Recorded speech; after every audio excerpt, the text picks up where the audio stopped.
नमस्कार साथियों, उत्कर्ष क्लासेज के बीपीएससी प्लेटफॉर्म पे मैं पंकज आपका हार्दिक स्वागत एवं अभिनंदन करता हूं। जैसा कि विदित है कि 72वीं बीपीएससी प्रारंभिक परीक्षा 26 जुलाई को संभावित है। तो बीपीएससी प्रारंभिक परीक्षा के दृष्टिगत एक बहुत ही महत्वपूर्ण टॉपिक नालंदा विश्वविद्यालय पे आज हम चर्चा करने वाले हैं।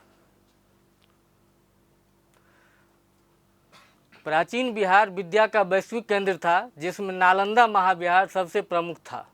नालंदा महाविहार न केवल शिक्षा का एक प्रमुख केंद्र था, बल्कि वैश्विक एकता और सांस्कृतिक आदान प्रदान का भी जीवंत प्रतीक था। अब हम बात करते हैं नालंदा विश्वविद्यालय की स्थापना के बारे में। इसकी ऐतिहासिक पृष्ठभूमि क्या है, किसने नालंदा महाविहार को, नालंदा विश्वविद्यालय को स्थापित किया था। तो नालंदा विश्वविद्यालय की स्थापना 5वीं शताब्दी में लगभग 427 ईस्वी के आसपास एक प्रमुख गुप्त शासक कुमारगुप्त प्रथम ने इसकी स्थापना की थी। यह आधुनिक बिहार के नालंदा जिला में राजगीर से 11 किलोमीटर उत्तर में स्थित है। कहाँ स्थित है?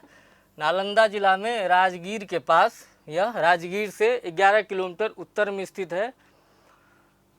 अब बात करते हैं कि नालंदा विश्वविद्यालय के स्थापना तो कुमारगुप्त प्रथम ने कर दी, लेकिन इनके प्रमुख संरक्षक कौन थे, जिन संरक्षकों के संरक्षण से नालंदा विश्वविद्यालय आगे चल के विश्वविख्यात हो गई। तो इसके प्रमुख संरक्षकों की अगर बात करें तो गुप्त शासकों के बाद कन्नौज के एक प्रमुख शासक हर्षवर्धन थे, और खास करके पाल शासकों में एक धर्मपाल नाम के महान शासक हुए थे, जिन्होंने नालंदा विश्वविद्यालय को, नालंदा महाविहार को अपना संरक्षण प्रदान किया था। इन्होंने नालंदा विश्वविद्यालय के खर्चे के लिए कुछ गांवों को अनुदान के रूप में प्रदान किया था। अब बात करते हैं नालंदा विश्वविद्यालय की शैक्षणिक उत्कृष्टता और जो यहाँ की प्रणाली थी उसकी।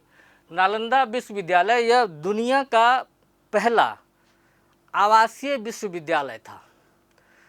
नालंदा विश्वविद्यालय दुनिया का पहला पूर्णतः आवासीय विश्वविद्यालय माना जाता है। अब सवाल उठता है कि यहाँ पे जो आवासीय विश्वविद्यालय था, यहाँ पे प्रवेश कैसे मिलता था। तो ये एक महत्वपूर्ण विश्वविद्यालय था। यहाँ की प्रवेश प्रक्रिया भी जो थी वो इतनी आसान नहीं थी। यहाँ की प्रवेश प्रक्रिया भी बहुत अधिक जटिल थी। यहाँ प्रवेश योग्यता पर आधारित था और अत्यंत कठिन था। यहाँ पे इंट्रांस एग्ज़ाम होता था। जैसे आज हम किसी एग्ज़ाम देते हैं, किसी कॉलेज में एडमिशन लेने जाते हैं, तो आज भी हमारा इंट्रांस एग्ज़ाम होता है। तो उस समय पे द्वारपालों के द्वारा बहुत ही कठिन प्रकृति की प्रवेश परीक्षा ली जाती थी, और उस प्रवेश परीक्षा को उत्तीर्ण करने के बाद ही कोई छात्र एडमिशन ले पाता था नालंदा विश्वविद्यालय में पढ़ाई के लिए। और ह्वेनसांग ने कहा था, ह्वेनसांग एक चीनी यात्री था, ये खुद भी नालंदा विश्वविद्यालय में पढ़ने के लिए आया था। तो ह्वेनसांग ने अपने विवरणों में बताया है कि लगभग 20% छात्र ही प्रवेश परीक्षा को उत्तीर्ण कर पाते थे। मतलब अगर 100 विद्यार्थी आते थे यहाँ पे एंट्रेंस परीक्षा में उत्तीर्ण होने के लिए, तो इसमें से लगभग 20 विद्यार्थियों का ही चयन होता था। अब अगला सवाल मन में जिज्ञासा उठती है कि विश्वविद्यालय तक तो ठीक है, एडमिशन भी हमने विश्वविद्यालय में करवा लिया, अब यहाँ का विषय क्या था, किन विषयों को यहाँ पे पढ़ाया जाता था। तो यहाँ पे जो मुख्य विषय थे जिसकी पढ़ाई की जाती थी वो थी बौद्ध धर्म दर्शन। और बौद्ध धर्म दर्शन के अंतर्गत थेरवाद, महायान और वज्रयान, ये बौद्ध धर्म की ही शाखा है। तो इनका अध्ययन वहाँ पे कराया जाता था। इसके साथ ही साथ वेद, तर्कशास्त्र, गणित, खगोल विज्ञान, चिकित्सा शास्त्र जैसे कि आयुर्वेद और युद्ध कला की भी यहाँ पे शिक्षा दी जाती थी। अब हम बात करते हैं नालंदा विश्वविद्यालय के पुस्तकालय के बारे में, जिसको सबसे अधिक प्रसिद्धि प्राप्त है। नालंदा विश्वविद्यालय में पुस्तकालय और पांडुलिपियाँ भी थी, जिसको धर्मगंज के नाम से जाना जाता था। पुस्तकालय वाले क्षेत्र को धर्मगंज के नाम से जाना जाता था।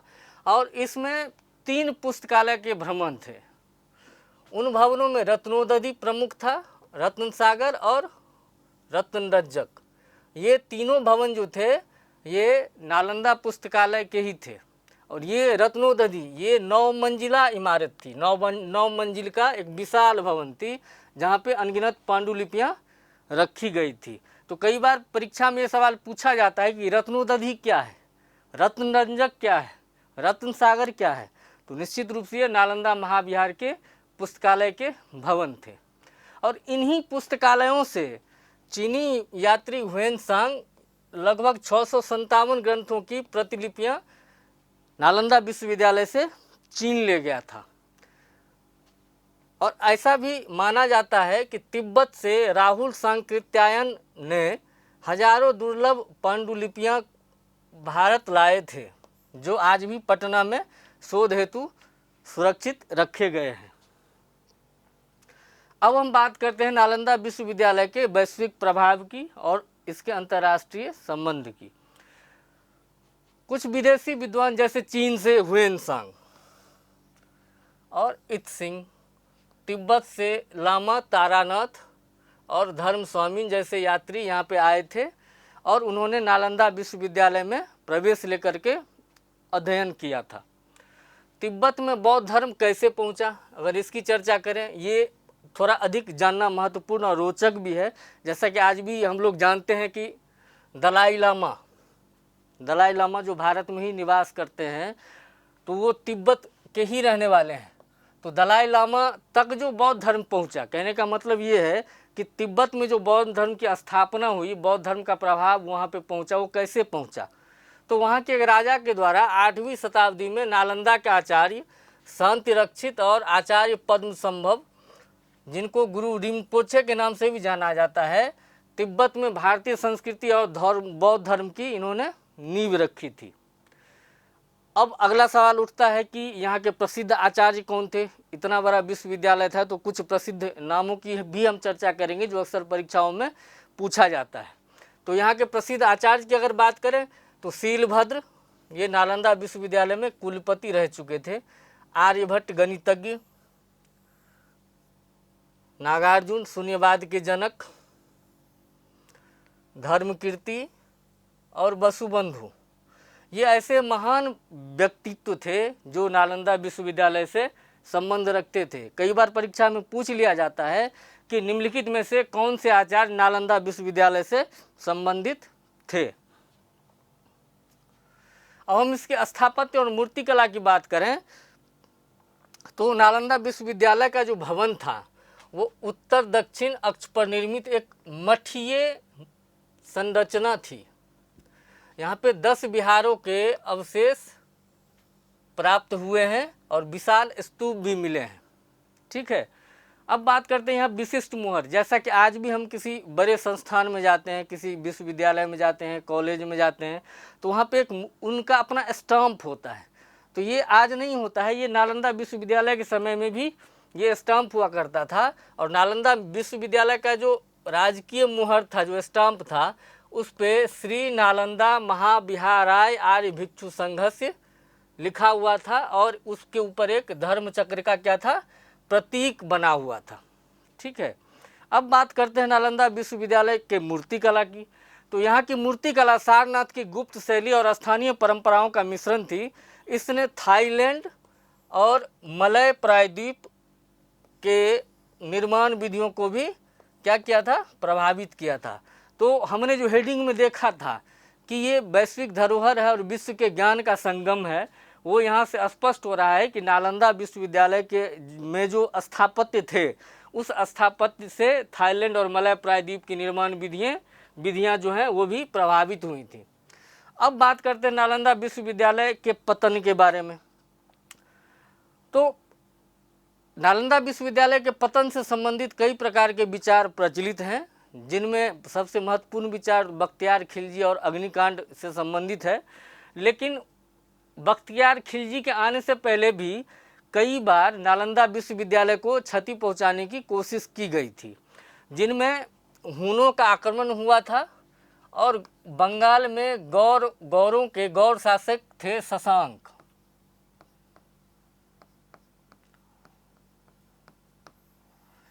गौर शासक शशांक ने नालंदा विश्वविद्यालय पे हमला किया था। नालंदा महाविद्यालय को, विश्वविद्यालय को जो है उसके पुस्तकालय के जो है क्षति पहुंचाने की कोशिश की थी।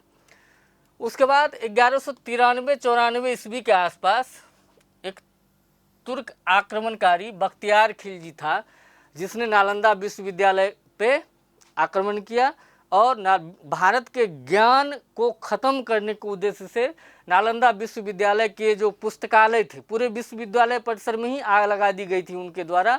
और ख़ास करके जो हमने 3 विश्वविद्यालय परिसर में जो 3 प्रमुख भवनों की चर्चा की, जिसमें हजारों हजार पांडुलिपियाँ सुरक्षित रखी गई थी, उसको आग लगा दिया। और ऐसा कहा जाता है कि जब बख्तियार खिलजी ने नालंदा विश्वविद्यालय को आग के हवाले किया था, मतलब जब अग्निकांड हुआ था,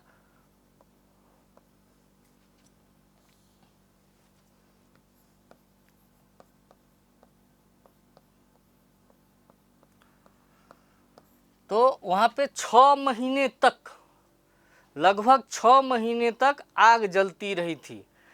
कहने का मतलब ये है कि ये नालंदा विश्वविद्यालय के परिसर में जो पांडुलिपियाँ, जो ज्ञान के रूप में जो पांडुलिपियाँ रखी गई थी, उनकी मात्रा इतनी अधिक थी कि उनको जलते जलते 6 महीने बीत गए। अब एक सवाल ये भी उठता है कि जो पांडुलिपियाँ रखी गई थी वो किस फॉर्म में रखी गई थी? तो वो कागज़ में नहीं थी। पहले की पांडुलिपियाँ तार पत्रों पे लिखी जाती थी, लकड़ी के पेड़ के छालों पे लिखी जाती थी, तो इसलिए उनको जलने में समय लगा। तो ये बात जो कहा जाता है कि नालंदा विश्वविद्यालय में इस जो अग्निकांड हुआ था, तो 6 महीने तक नालंदा विश्वविद्यालय में आग जलती रही थी। इस प्रकार से अग्निकांड, आप समझ सकते हैं कि ये अग्निकांड कितना भयावह रहा होगा। लेकिन नालंदा विश्वविद्यालय के पतन के संबंध में सबसे जो महत्वपूर्ण और जो प्रचलित बात है वो तो यही है कि बख्तियार खिलजी ने नालंदा विश्वविद्यालय में आकर के आग लगा दी। सारी जो ज्ञान के भंडार पुस्तकों के रूप में जो तीनों पुस्तकालय भवनों में रखे हुए थे, उन सबको जला दिया। लेकिन एक वैकल्पिक मत भी इस संबंध में है। वो वैकल्पिक मत तिब्बती यात्री धर्म स्वामी के द्वारा उनकी रचनाओं में बताया गया है 13वीं सदी में कि खिलजी के अभियानों के बाद भी, बख्तियार खिलजी के द्वारा जो अग्निकांड किया गया था, उसके बाद भी नालंदा विश्वविद्यालय के अंदर अध्ययन अध्यापन का कार्य चल रहा था। और धर्म स्वामी के विवरणों के अनुसार पाल वंश का पतन जो है, ये उसका एक प्रमुख कारण था कि पाल वंश के पतन, और पाल वंश जब ही पाल वंश का पतन हो गया और राजकीय संरक्षण नालंदा विश्वविद्यालय को पाल राजाओं के द्वारा मिलना बंद हो गया, तो उसके बाद धीरे धीरे जो है नालंदा विश्वविद्यालय जो है वो क्रमिक ह्रास की तरफ, मतलब उसका धीरे धीरे पतन होने लगा और अंत में वो समाप्त प्राय हो गया। ठीक है, नालंदा विश्वविद्यालय की पुनः खोज। अब बात करते हैं कि नालंदा विश्वविद्यालय, चूँकि आज हम 2026 में जी रहे हैं और ये बात हम कर रहे हैं 5वीं सदी ईस्वी में जब इसकी स्थापना हुई थी, तो इतनी पुरानी बात थी। और 1192-93 ईस्वी में बख्तियार खिलजी के द्वारा नालंदा विश्वविद्यालय को जो है अग्निकांड के द्वारा उसको बड़ी भयंकर क्षति पहुंचाई गई थी। तो इनके अवशेषों को 19वीं सदी में सर फ्रांसिस बुकानन और अलेक्जेंडर कनिंघम, ये ब्रिटिश सर्वेक्षणकर्ता थे, इन्होंने सर्वप्रथम नालंदा के खंडहरों को पहचाना। अब आते हैं आधुनिक नालंदा और इसके पुनरुद्धार और नेट जीरो परिसर के संबंध में थोड़ा सा जानने की कोशिश करते हैं। नालंदा विश्वविद्यालय जब ख़त्म हो गया था मतलब बख्तियार खिलजी के द्वारा उसको जला दिया गया था। और जब 19वीं सदी में ब्रिटिश सर्वेक्षकों के द्वारा, जब कनिंघम के द्वारा और सर फ्रांसिस बुकानन के द्वारा इसकी पहचान की गई कि ये नालंदा विश्वविद्यालय है, तो उसके बाद फिर धीरे धीरे वहाँ पे खुदाई का काम हुआ। और अभी समकालीन भारत की अगर बात करें तो इसके पुनरुद्धार की चर्चा सबसे पहले APJ अब्दुल कलाम, जो भारत के भूतपूर्व राष्ट्रपति भी थे, उनके द्वारा और पूर्वी एशियाई शिखर सम्मेलन के सहयोग से इसे पुनर्जीवित करने का जो है प्रयास किया गया। इस प्रयास के लिए सबसे पहले क्या किया गया, इसको एक कानूनी ढांचा प्रदान किया गया और भारतीय संसद में नालंदा विश्वविद्यालय अधिनियम 2010 के तहत इसे कानूनी स्वरूप प्रदान किया गया। यह नया परिसर जो है नालंदा का, वो राजगीर में नवनिर्मित परिसर एक नेट जीरो हरित परिसर है। ये नेट जीरो हरित परिसर है, मतलब पर्यावरणीय दृष्टि से ये बिल्कुल अनुकूल है। इसमें सौर ऊर्जा संयंत्र, जल पुनर्चक्रण प्रणाली और 100 एकड़ में एक जल निकाय भी बनाया गया है। और इसके वास्तुकार जो थे वो बीबी दोषी थे। जो नया जो परिसर बनाया गया है, इसके वास्तुकार बीबी दोषी के द्वारा इसको जो है डिजाइन किया गया है। और ये आधुनिक सुविधाओं और ऐतिहासिक विरासत के संगम के रूप में इसे पुनर्स्थापित किया गया है। 2016 ईस्वी में नालंदा विश्वविद्यालय के प्राचीन खंडहरों को यूनेस्को विश्व धरोहर स्थल भी घोषित किया गया था। यह नालंदा विश्वविद्यालय के महत्व को दर्शाता है, भारत के ज्ञान विज्ञान के विकास को दर्शाता है कि आज से लगभग 2200 साल पहले भी भारत विश्व को ज्ञान के लिए अपने पास बुलाता था और दुनिया से लोग आते थे। ये टॉपिक बहुत महत्वपूर्ण है। बिहार लोक सेवा आयोग के द्वारा आयोजित किसी भी परीक्षा में या किसी भी नालंदा विश्वविद्यालय से संबंधित प्रश्न तो जो हम गुप्त काल पढ़ते हैं तो आते ही आते हैं। खास करके बिहार के किसी भी परीक्षा के लिए यह टॉपिक बहुत ही महत्वपूर्ण है। तो उसका एक छोटा सा उदाहरण भी यहाँ पे हमें देखना चाहिए कि कुछ प्रश्न जो लगातार बीपीएससी के द्वारा पूछा जाता रहा है वो है कि नालंदा विश्वविद्यालय के संस्थापक कौन था। नालंदा विश्वविद्यालय के संस्थापक कौन था? कुमारगुप्त था। अब बढ़ते हैं आगे। नालंदा विश्वविद्यालय के स्थापना का युग था मौर्य, कुषाण, गुप्त और पाल। तो जैसा कि हमने अभी अपने विवरण में चर्चा किया है कि नालंदा विश्वविद्यालय को गुप्त शासक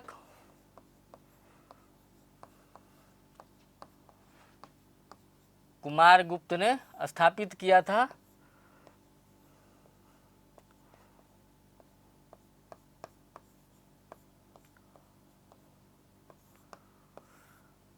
ह्वेनसांग के विवरणों में इन्हें सक्रादित्य भी कहा गया है। 71वीं बीपीएससी परीक्षा 2025 में जो हाल में ही अभी आयोजित की गई है उसमें भी नालंदा विश्वविद्यालय से संबंधित सवाल पूछे गए थे। और जैसा कि हमने अपने चर्चा में भी बात की है इस संबंध में कि कौन से विद्वान नालंदा विश्वविद्यालय से संबंधित नहीं थे और कौन से थे, तो ये सवाल है कि नालंदा विश्वविद्यालय में आचार्य नहीं थे। तो इनमें से कौन से विद्वान थे जो नालंदा विश्वविद्यालय में आचार्य नहीं थे? ए नागार्जुन, बी कौटिल्य, सी शीलभद्र और डी शांति रक्षित। तो जैसा कि हम जानते हैं कि कौटिल्य ये तो मौर्य युग से संबंधित थे, ये मौर्य युग से संबंधित थे। इन्होंने अर्थशास्त्र नामक ग्रंथ की रचना की थी। तो चूंकि नालंदा विश्वविद्यालय की स्थापना ही हुई है गुप्त काल में, तो कौटिल्य तो इससे पहले के हो गए, तो कौटिल्य नालंदा विश्वविद्यालय से संबंधित नहीं थे। तो इस प्रकार इस प्रश्न का उत्तर हो गया कौटिल्य, मतलब नागार्जुन जो शून्यवाद के जनक, शीलभद्र और शांति रक्षित, ये तीनों व्यक्ति नालंदा विश्वविद्यालय में आचार्य रहे थे, नालंदा विश्वविद्यालय से संबंधित थे। नालंदा विश्वविद्यालय किस लिए प्रसिद्ध था? ये 42वीं बीपीएससी परीक्षा में पूछा गया प्रश्न है। तो नालंदा विश्वविद्यालय में चिकित्सा विज्ञान, तर्कशास्त्र, बौद्ध धर्म दर्शन, रसायन विज्ञान, अगर हम देखें तो कहीं ना कहीं इन चारों की शिक्षा दी जाती थी। लेकिन अगर हम नालंदा विश्वविद्यालय के प्रसिद्धि के कारण की अगर चर्चा करें तो वो कारण है बौद्ध धर्म और दर्शन। नालंदा विश्वविद्यालय बौद्ध धर्म एवं दर्शन के लिए जो है वो अधिक प्रसिद्ध था। अगला प्रश्न देखते हैं। 2 वक्तव्य दिया गया है। इसमें पहला वक्तव्य है, पहला कथन है कि 12वीं शताब्दी के अंत तक नालंदा महाविहार का पतन हो गया था। दूसरा कारण इसका है कि महाविहार को राजकीय प्रश्रय मिलना बंद हो गया था। तो अब हम देखते हैं कि 12वीं शताब्दी, जैसा कि हमने अभी चर्चा किया है कि 1193, अधिकांश सोर्स में 1193 ईस्वी ही बताया गया है कि बख्तियार खिलजी ने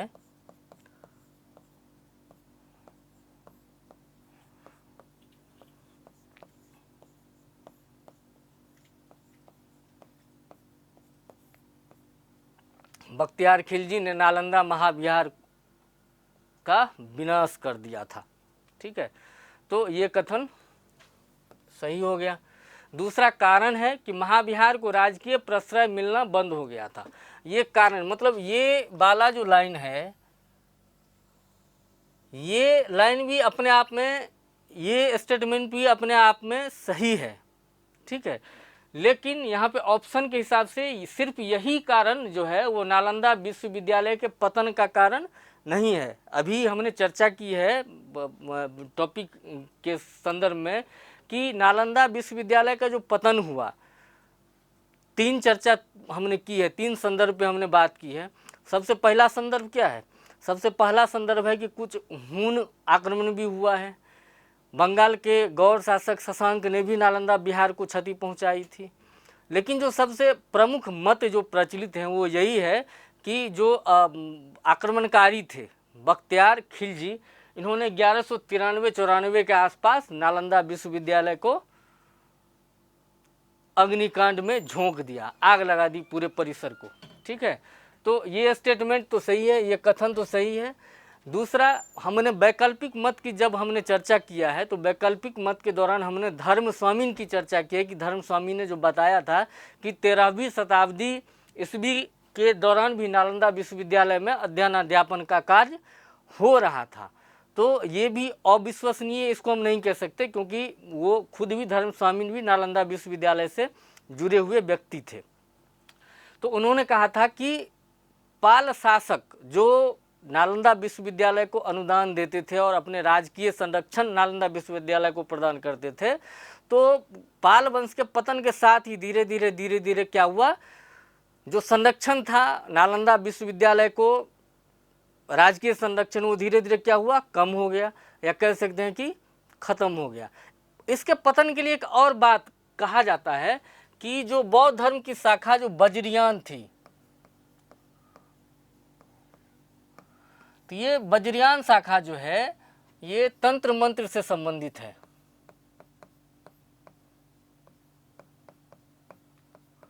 तो एक मान्यता ये भी है कि नालंदा विश्वविद्यालय में जो बौद्ध धर्म दर्शन की जो शिक्षा दी जाती थी, अध्ययन अध्यापन का कार्य किया जाता था, तो समय के साथ साथ क्या हुआ, तो नालंदा विश्वविद्यालय में वज्रयान का प्रभाव बढ़ गया।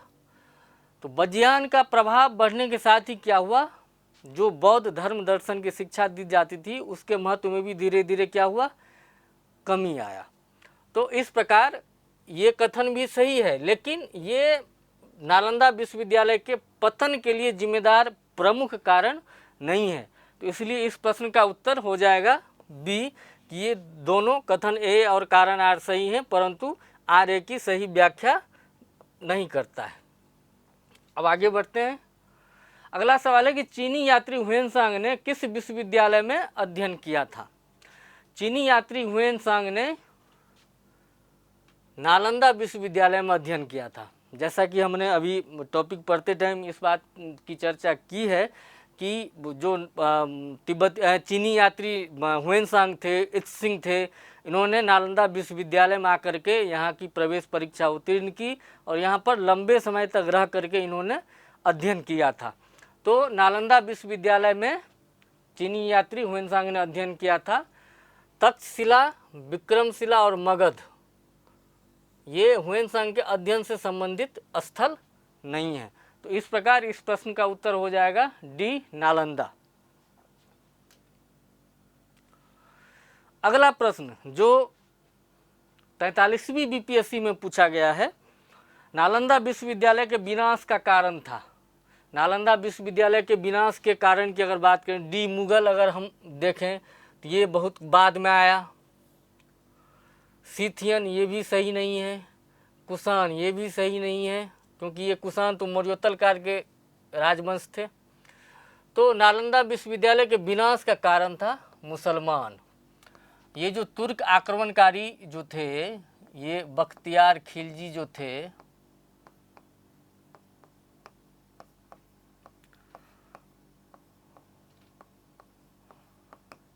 जिन्होंने नालंदा विश्वविद्यालय का विनाश किया था, ये मुसलमान थे। तो इस प्रकार इस प्रश्न का उत्तर हो जाएगा ए। अब आगे बढ़ते हैं। भारत में सबसे प्राचीन विहार है, ये राजस्थान लोक सेवा आयोग के द्वारा पूछा गया प्रश्न है कि भारत में सबसे प्राचीन विहार है। तो अभी हमने चर्चा किया है कि नालंदा विश्वविद्यालय जो महाविहार भी है, ये सबसे प्राचीन है। इसकी स्थापना 5वीं सदी ईस्वी में गुप्त शासक